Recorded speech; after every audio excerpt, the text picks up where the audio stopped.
શું તમે જાણો છો અમદાવાદમાં બોપલનું નામ કેવી રીતે પડ્યું? બાપુનગરનું નામ બાપુના નામ પરથી નથી પડ્યું, જ્યારે નરોડાનું નામ એક રાજાના નામ પરથી પડ્યું હોવાનું મનાય છે. ત્યારે આપણા અમદાવાદના 615મા જન્મદિવસ પર મણિનગરથી લઈને બોડકદેવ અને રાણીપથી લઈને સરખેજ એવા 44 જેટલા વિસ્તારોના નામ કેવી રીતે પડ્યા હોવાનું માનવામાં આવી રહ્યું છે તે જાણીએ. વર્ષો પહેલાંનો અસોરિયું વિસ્તાર અસ્તોડિયું તરીકે ઓળખાયો, જે હાલ આસ્તોડિયા તરીકે જાણીતો છે. મહેમૂદ બેગડાના સમયમાં 1480ની આસપાસમાં અમીર બાબા હાજી કાળુએ કાળુપુર વસાવ્યું. પ્રાચીન કાળમાં આ એરિયા ખાડા ટેકરાવાળો ખડાઉ હતો, તેમાંથી ખાડિયા નામ પડ્યું હોવાનું મનાય છે. બાદશાહ ઔરંગઝેબના વખતમાં સૈયદ હસન ખાન બચ્ચાએ ખાનપુર વસાવેલું, એટલે તેનું નામ ખાનપુર પડ્યું. મહેમૂદ બેગડાએ પોતાના દરબારના અમીર જમાલુદ્દીનની યાદમાં જમાલપુર દરવાજો બંધાવ્યો હતો. જમાલપુર દરવાજાના કારણે વિસ્તાર જમાલપુરના નામે ઓળખાયો. મહેમૂદ બેગડાના સમયમાં અમીર દરિયાખાને દરિયાપુર વસાવ્યું હતું. દંતકથા છે કે માણેકનાથ બાવાના નામ પરથી આ વિસ્તારનું નામ માણેક ચોક પડ્યું, પણ બજાર સોના, ચાંદી, હીરા અને માણેકની દુકાનોથી ઉભરાય છે, એટલે એના પરથી માણેક ચોક નામ પડ્યું હોય તે વધારે સુસંગત લાગે છે. કહેવાય છે કે આ રોડ બનતા લોકોને ખરા અર્થમાં રાહત એટલે કે રિલીફ મળી, એટલે જ આ રોડ રિલીફ રોડ તરીકે ઓળખાયો. વાસ્તવમાં અહીં 1950માં રિલીફ સિનેમા ખુલતા રોડ રિલીફ રોડ તરીકે ઓળખાવા લાગ્યો હતો. 1480માં મહેમૂદ બેગડાના અમીર મલિક સારંગે સારંગપુર વસાવ્યું હતું, એટલે વિસ્તાર સારંગપુર તરીકે ઓળખાયો. સુલતાન બેગડાના અમીર નિઝામ મુલ્ક મલિક ઇસને ઇસનપુર વસાવ્યું હતું. કહેવાય છે કે મલિક ઇસન પાસે ઘણા બધા ઘોડા હતા. અહીં ઘોડાનો મોટો તબેલો હતો, જ્યાં ઘોડાઓને તાલીમ આપવામાં આવતી, જેના પરથી નામ પડ્યું ઘોડાસર. કાંકરિયાનું નામ કાંકરિયા તળાવ પરથી, તો ગીતા મંદિર એરિયાનું નામ વિદ્યાનંદજી મહારાજે સ્થાપેલા ગીતા મંદિર પરથી પડ્યું. ઢોર વેચવાનો મોટો અડ્ડો હતો, એ વિસ્તાર ઢોર બજાર તરીકે ઓળખાયો.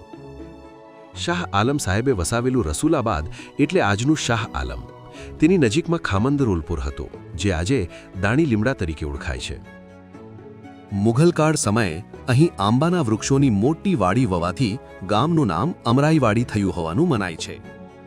સારંગપુર દરવાજા સામેનો બ્રિજ ઉતરતા વર્ષો પહેલાં હાથી ડૂબી જાય એટલી મોટી ખાઈ હતી, એટલે તેનું નામ હાથી ખાઈ પડ્યું હશે તેમ મનાય છે.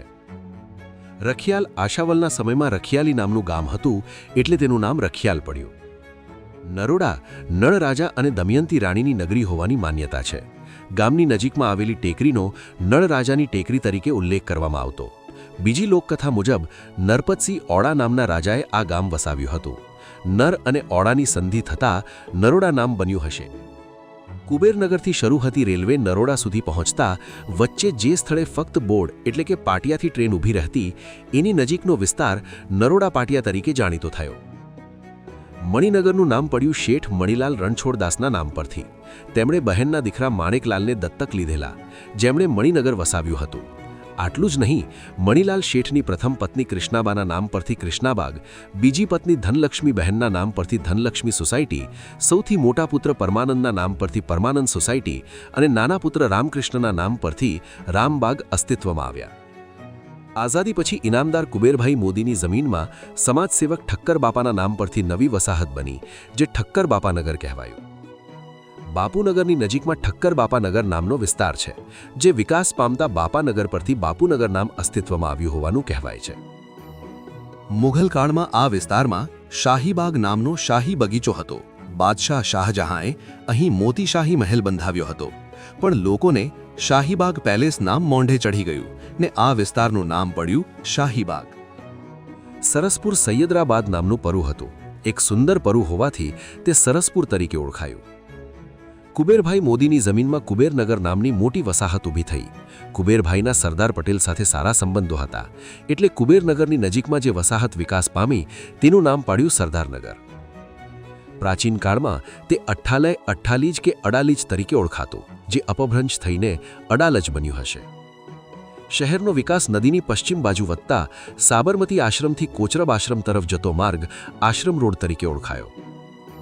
આશરે 80 વર્ષ પહેલાં અહીં આંબા નામનું તળાવ હતું, જેની આસપાસ આંબાના અસંખ્ય ઝાડ હતા, એટલેથી આ વિસ્તારનું નામ પડ્યું આંબાવાડી. વટવાના કુતુબે આલમ સાહેબના મુખ્ય શિષ્ય હતા સૈયદ ઉસ્માન. તેમણે વસાવેલું ગામ એટલે હાલનું ઉસ્માનપુરા. ઉત્તર વિભાગના કમિશનર સર બેરો હેલ્બર્ટ એલિસે 1869-70માં નદી ઉપર બ્રિજ બાંધ્યો. બ્રિજ પરથી વિસ્તારનું નામ પડ્યું એલિસ બ્રિજ.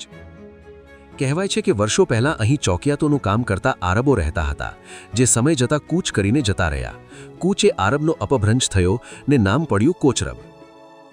વર્ષો પહેલા ઓવરબ્રિજની સામેના ભાગમાં હેરિયું નામનું ગામ હતું.